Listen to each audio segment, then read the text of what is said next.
Daf Yomi, Tractate, Bava Metzia, page 97a. Top of the page. With the words Dina, Hachi, Ushasik, Rav. Is this the halacha? Is it not sufficient to pay him the difference between the broken axe's previous and current value? And Rav was silent, he did not answer. The Gemara concludes, and the halacha is in accordance with the opinion of Rav Kahana and Rav Asi, as that he returns to him the broken tool and makes up the remainder of the tool's previous value with a monetary payment. The Gemara relates a certain man borrowed a pail from another and it broke. He came before Rav Papa for judgment. Rav Papa said to him, "Bring witnesses that you did not deviate from its regular use, and you will be exempt from liability, as this is comparable to a case of a borrowed animal that died due to ordinary labor." The Gemara relates a certain man borrowed a cat from another to hunt and kill mice for him. The mice banded together against it and killed it. Wow. They must have fought fiercely. Hahu garv d'shal shunra mechavre, chavurale akbare v'katlua. Wow. Rav Ashi sat and raised a dilemma. In a case like this, what is the halacha? Is this case comparable to a case where a borrowed animal died due to ordinary labor or not? Rav Mordechai said to Rav Ashi,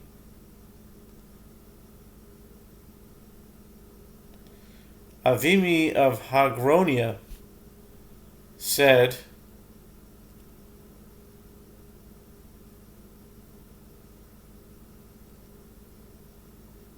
this in the name of Rava. With regard to a man whom women killed, there is a need for neither judgment nor a judge. In other words, it is obvious that they are liable. In this case as well, it is obvious that the borrower may bring the cat to hunt mice, and he is therefore exempt from liability.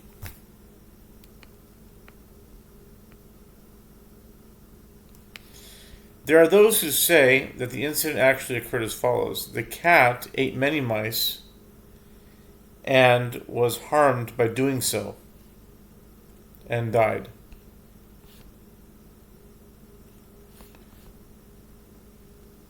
Rav Ashi sat and deliberated. In a case like this, what is the halacha?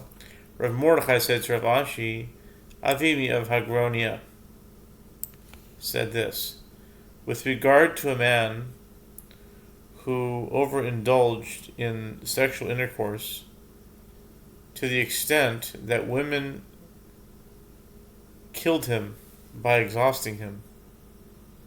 Whoa.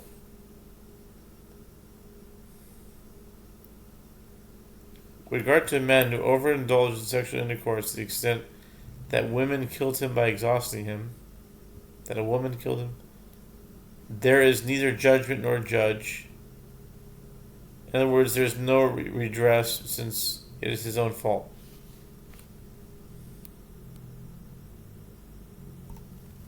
Rava says,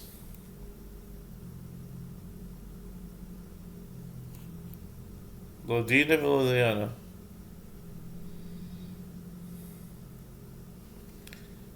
Rava says, with regard to one who wants to borrow something from another,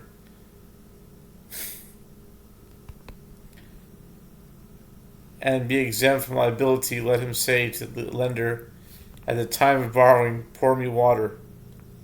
He will thereby be exempt, as it is then a case of borrowing an item and borrowing or hiring the services of its owner with it. If the lender is precipitatious, and wishes, whatever that means, and wishes to prevent, means if he's vigilant, if he's clever or like smart, and wishes to prevent the borrower from being exempt from liability, let him say to him, borrow the item first, and then I will pour the water for you, since the owner will not yet be working for the borrower at the time of the borrowing. The exemption does not apply.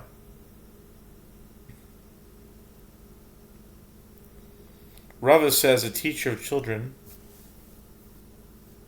the local gardener, the local butcher, and the local bloodletter, and a scribe of the city, with regard to all of them, if someone borrows an item from them at the time of their work, he is exempt from liability, as the case is comparable to borrowing an item, and borrowing or hiring its owner with it. These people are always considered in the employ of the residents of the place where they work. The Gemara relates, the rabbi said to Rava, Master, you are lent to us to teach Torah. And so, if we borrow an item from you, we should be exempt from liability. These rabbis stated this based on Rava's own ruling. Rava was angered by this and said to them, do you want to take my money away from me? On the contrary, I am not lent to you. Rather, you are lent to me, since you assist me in consolidating my Torah knowledge. And this is the proof that it is you who are assisting me, whereas I am able to deflect you from one tractate to another tractate, because I am not obligated to teach specifically that which you want to learn. You are not able to deflect me from what I want to teach.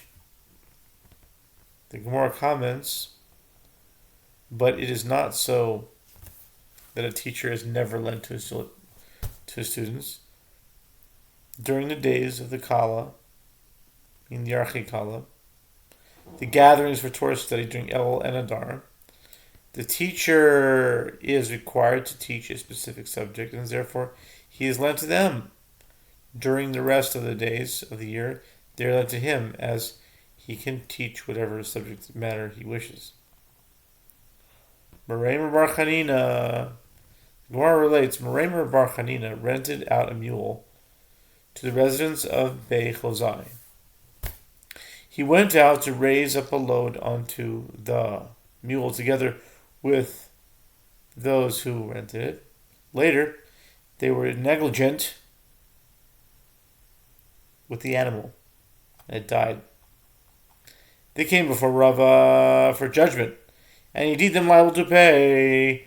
The sage said to Rava, this is a case of mishap that occurred due to a renter's negligence in safeguarding a deposit that was rented together with his owner. And the halacha in such a case is that the renter is exempt. Rava was embarrassed that he had ruled incorrectly. Ultimately, it was revealed that Mereimer Bar Chanina had gone out only to supervise the loading, but did not actually participate in the loading of the animal. Accordingly, Rava's ruling that the renters were liable proved to be correct.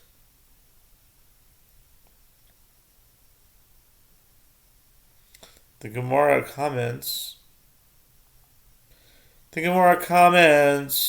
this works out well according to one who says that in a case of a mishap that occurred because of a borrower's negligence in safeguarding, a deposit was borrowed together with its owner. The borrower is exempt for that reason. Rava was embarrassed for ruling incorrectly, but according to the one who says that in such a case the borrower was liable, why was he embarrassed? Wouldn't it appear that he ruled correctly? The Gemara amends the details of the incident. Those that rented the mule were not negligent with it. Rather, it was stolen from them, and then it died naturally in the house of the thief. And those who rented the mule came before Rava for judgment,